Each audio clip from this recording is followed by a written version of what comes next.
Hey folks, welcome to another VR video. Today I am playing Where Thoughts Go Prologue. Now, I'm playing this on a Rift. I am playing the Steam VR version though.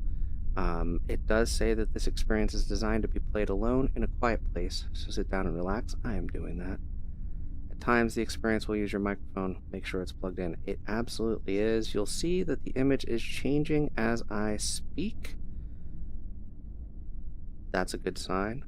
So I'm ready. This is an artistic project. It's out this week on Steam.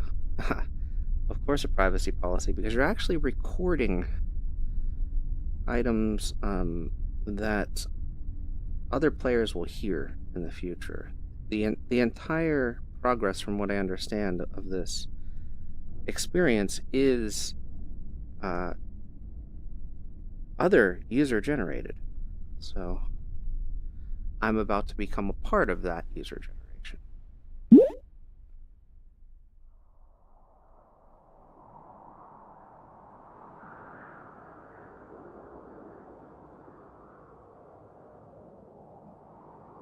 So there's chapter selections. There are 5 chapters, it looks like. Creating, wow, there's a bunch of bonus chapters coming soon as well. I mean, this is a join the community. So again, this was created by an individual named Lucas Risotto, who actually reached out to folks on Twitter. That's how I got in touch. So we're gonna do that to start.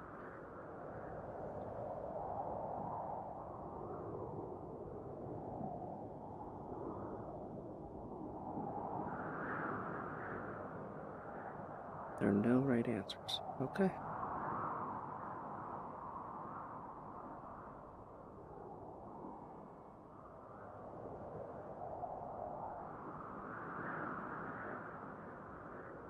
Hopefully I have some good stories. Hopefully I'm about to hear some too.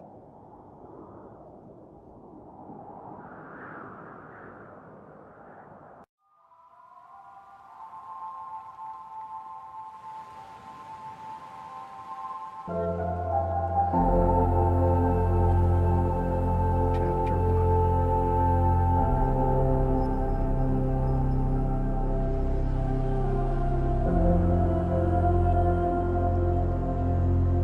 What's your childhood dream and why?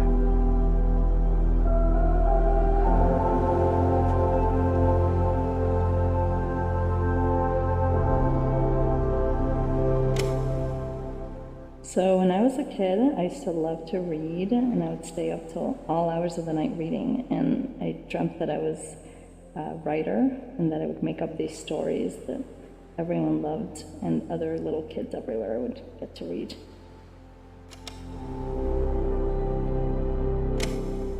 So this is kind of abstract, but my main childhood dream was to be loved. I grew up in a family that was not particularly affectionate, and whenever I could do something that made them proud of me, you know, get a hug for it, that like meant the world to me. So I realized pretty young that I was very good at performing, specifically acting and singing and dancing. So I started doing musical theater, and I was so excited about that. People seemed to love what I was putting into the world. Not just love me, but love the stories I was telling, and love the experience of what I could put forward for them.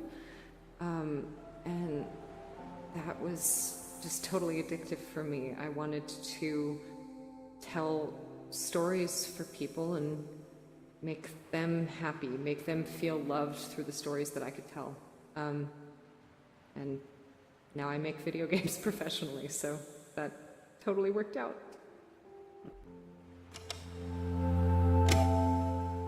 I'm sad that I can't remember what my dreams were as a child. I know I really wanted to dance. That's mostly what I remember.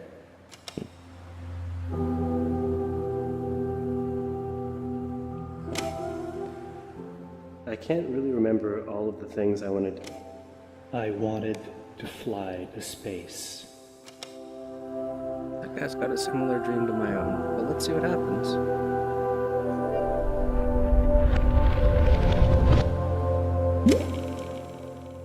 My childhood dream... Whoa.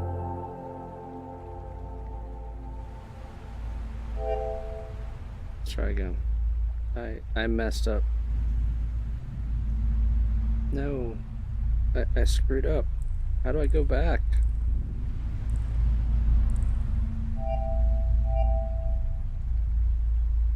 No.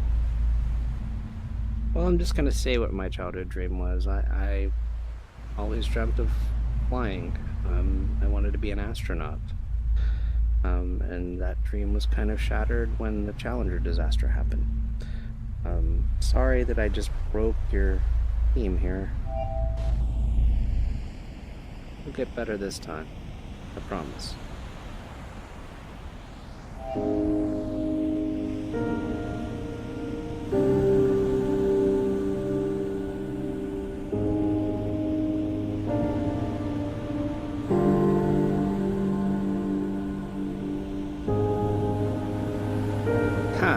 Why did you first fall in love?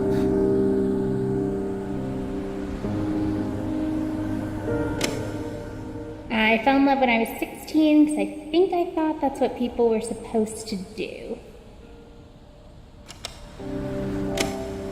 I fell in love because I think I wasn't looking for love. I first fell in love in high school, and it was just such an intense, passionate connection.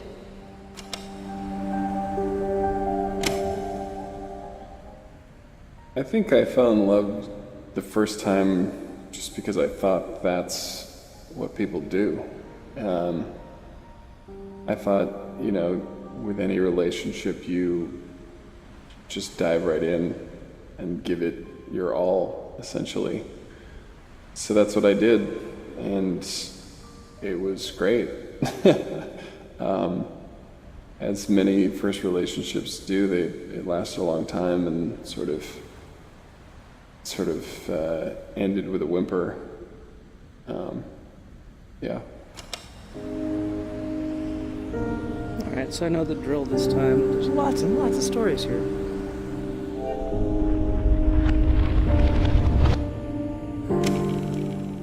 So, I fell in love for the first time when I hugged my future wife. And it felt right. And it still feels right.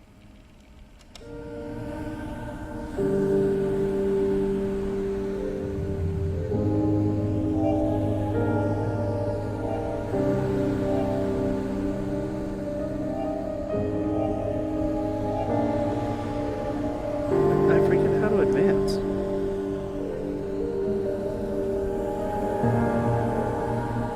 That's how you advance. Alright. Thanks for carrying me off. It's a little bit trippy because it's actually taking my recording off into the ether. It's a little bit of a glitch there because of that. I really like the fact that even though I'm just looking at these little balls in front of me, they each have eyes, they don't have mouths, but they have characteristics as they're speaking, which is pretty awesome. Try a couple more here. Actually, we'll try 3 more. As it said, it was 5 chapters for the beginning.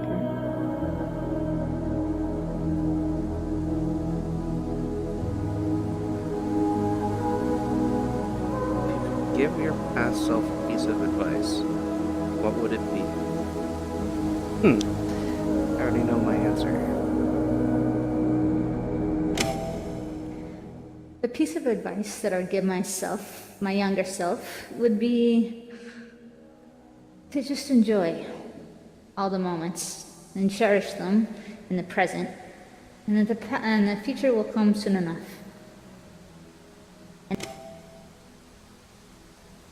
I think the most important piece of advice I could give my former self is to always do what you love because if you feel within your heart that it's the right thing for you, then most certainly you're right. You shouldn't listen to other people if they'll tell you that you're not right, you shouldn't do it. You should persist nonetheless. Man, I want to keep eye contact. It's funny. Make as many mistakes as possible. Mistakes are great. Something I'm still learning. If I could give my past self a piece of advice, I would go back to my freshman year of college and I would tell myself to not be so focused on the future and to spend some time just exploring and living in the moment, because now is your last chance to do that. I would tell myself to appreciate more what you have and don't get greedy. Let's try one more. I would tell my past self to not ignore red flags, both in people, in jobs, in situations. If you're unhappy, if you're miserable, there's usually a reason, and you can't just power through it. It usually means there should be some change. Also, just that there's no right or wrong way to live your life. If I could give my past self a piece of advice, what would it be?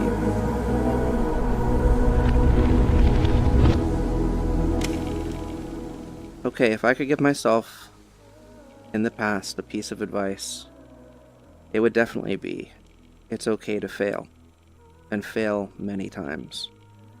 It was so hard to do that as my past self, but in the present I realize that's how you learn.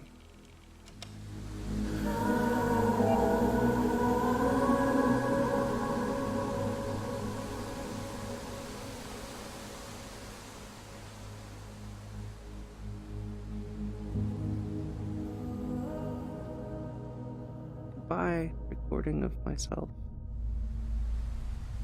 This one was much smoother than the last chapter. Alright, so let's move on to chapter 4 now.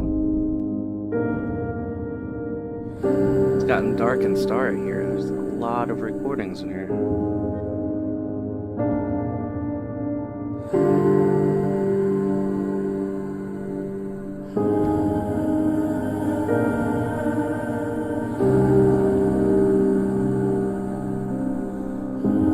Describe someone you miss.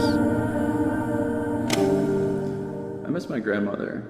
Yep, me too. She was incredibly open-minded for her time, and she was very accepting of other people. Almost more so than my parents. Actually, definitely more so than my parents. I agree with you, dude. I miss my lifetime friend from home. We're very different now, but she's a big reason why I am the person I am. She just never really cared about what other people thought. She was herself before you questioned yourself. And I have told her everything. She's just someone that's a big part of who I am. Is it possible to miss someone you never knew? Good question. I miss one of my best friends who I lost tragically. He was one of the funniest people I've ever met, one of the most optimistic. Was always there to try to pick you up when you're having a bad day.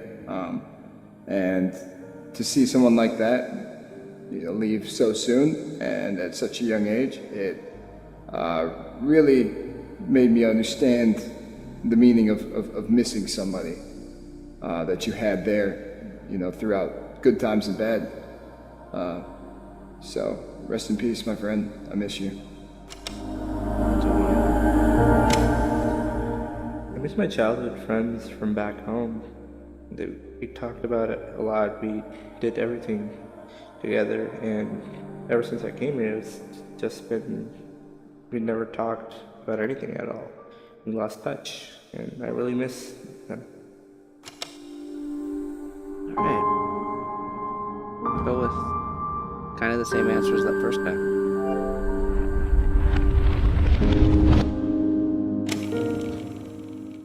I miss my grandmother. She was the person who gave me the strength to be myself.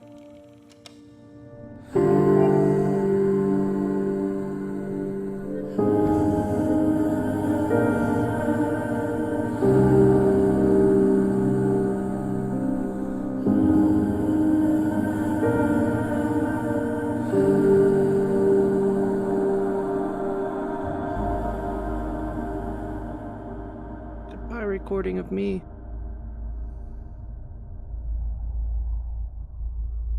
Alright, let's move on to chapter 5 now.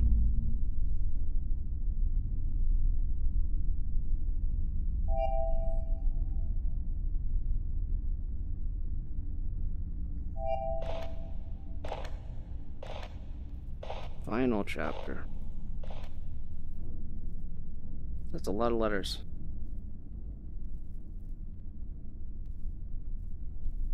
If you were going to die next year, what would you do differently?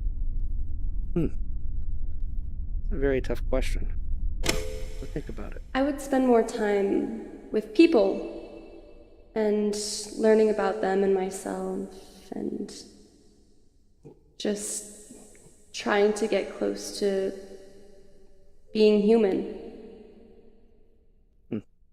Okay. Good thought. I guess I don't really know what I would do. Nobody can know unless they're in that situation. But I think I would dedicate myself wholly to trying to make a difference, trying to help people somehow, some way. I think the idea that this world is cruel and unfair and brutal, and that people are constantly suffering is very ingrained into who I am and how I think. So I think I would become obsessed with helping as many people as I possibly could. I think I would also want to feel true love and have somebody truly love me. I would for sure travel the world, see all my friends, spend time with my family, because time is precious, and I'd want to see as much of this world as I could, and also share as much as I could and learn from others and hopefully help people along the way. I would spend more time with humans and building relationships and telling their stories. I just want to tell stories.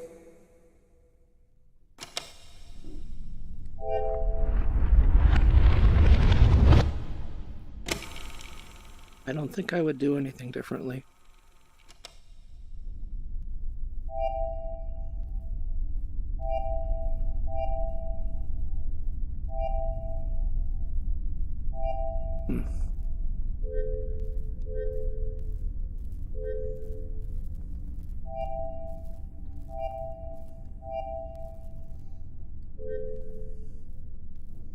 Bye.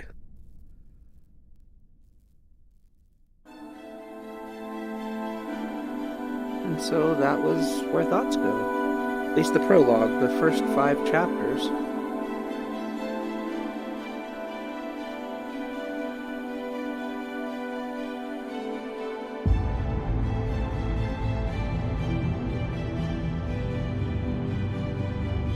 There's a lot of letters here.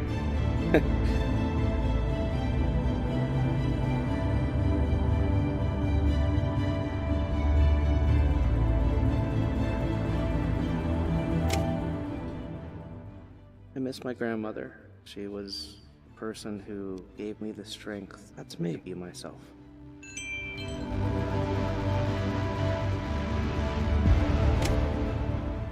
So I fell in love for the first time when I hugged my future wife, and it felt right, and it still feels right. The recording sounds really good, actually.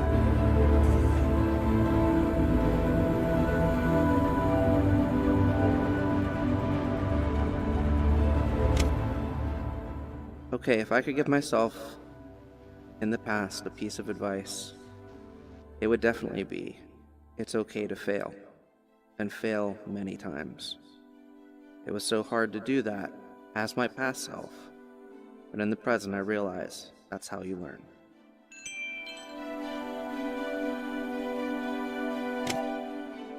I don't think I would do anything differently.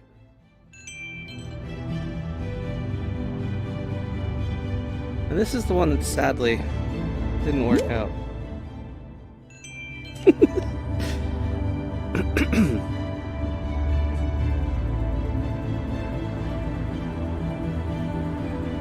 Wow, 1,247 other humans have experienced this before me.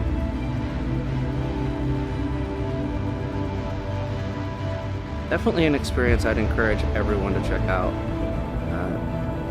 Lucas and his team have done an excellent job of putting this together. Fun fact, I was not supposed to be the 3D artist of this at all. In fact, all of the environments and the thoughts and the things you interacted with were originally placeholders that I created for this world. But then I ran out of time and I couldn't find an artist. And people liked it for some reason, and I hope you did too. I definitely did. Things just stuck, and those became the look. That became the look of Where Thoughts Go.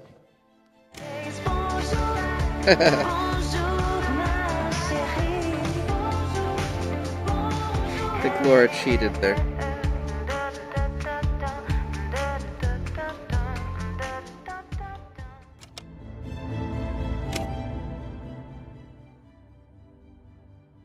Daily, there's always so much more going on behind the scenes that people are unaware of. And yet ignorance is the only thing that keeps some of us sane. And unfortunately, existentialism is what drives most people crazy. It gets the better of you, and eventually you'll find yourself alone in a crowded room. Or worse still, just alone. It's a weird feeling, like you're coming to the end of a journey or an adventure with someone close to you in your life. It definitely stings and leaves a bittersweet feeling and a knot in the pit of your stomach. But each day, it gets a little bit easier.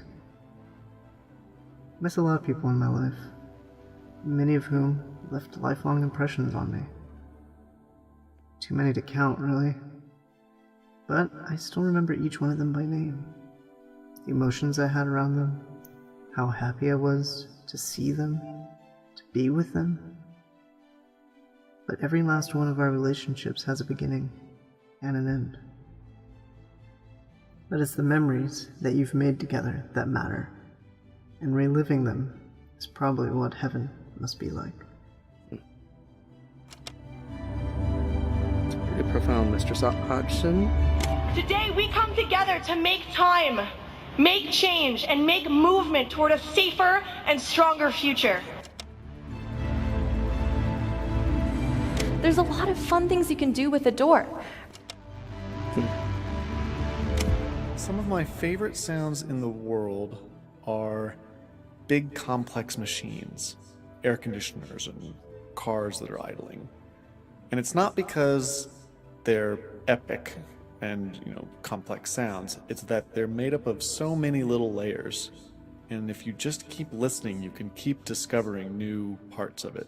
New little whirring sound, or a new hum, or a rumble, or a ticking, or, something like that. So go listen to your air conditioner. It's fun, I promise. Good advice, Mr. Lane. Alright, take us home. Making anything in VR is so hard, and finishing it is even harder. I am so thankful that you've played this all the way till the end, and that you were curious enough to even press this little thought here in the credits section. One of the things I wanted to show with this piece is that people are deeply emotionally complex, and we all have stories to share and things that people don't know about us that are worth being heard. I hope you learned a little bit of that today, and I hope you enjoyed it. Once again, thank you, Lucas, and I hope you've enjoyed this video, everyone. I'll be back with more content soon. Until next time, I absolutely encourage, check out Where Thoughts Go. Leave some thoughts of your own. Get out there and enjoy some VR for yourself.